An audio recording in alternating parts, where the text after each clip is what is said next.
कशी आहे सांगलीची काळी भिंत. नाद कराय नाही हो, जय महाकाल. आजचा शोक नाही आम्हाला होता हुपरीला. पुढे जाऊन थांबलेलो कारण की आपला भाऊ येणार होता हो. इकडं भैया मोरे मला दाब द्यालता बघा. तिथनं सगळं आवरलं आणि गाडीत बसल्यावर कार्यक्रम कसं करतात बघा की.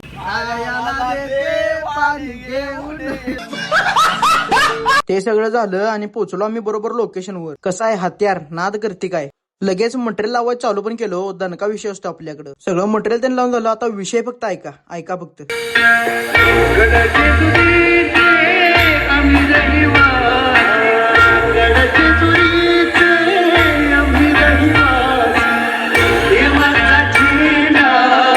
साऊंड चेक झालं एक पहिला पोटाचं पण काहीतरी बघायला लागते हो. तवर काय यांचा इकडे काहीतरी मोठा विषय चालू होता.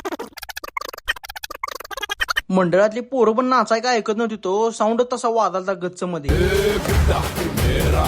बिड्डाला म्हणलं पहिला मटेरियल काढून घेऊया चल. शो त्यान सगळा झाला. म्हणलं मटेरियल तेवढं सगळं भरून घेऊया. डायरेक्ट दाखवतो भावानं कारण की वेळ झालता. पाऊस पण पडालता त्यामुळे मटेरियल जरा फास्ट भरले. गाडीत मटेरियल त्यान भरून आम्ही आलो सगळेजण जेवायला. कारण की पहिला जेवायला लागते हो. जेवल्याशिवाय काही पर्याय नाही. जेवून त्यान झालं आणि डायरेक्ट जायला चालू केलं की. तर भावानं आजचा ब्लॉग इथं सपला. जाताना तेवढं भावाला फॉलो करा. सपला विषय.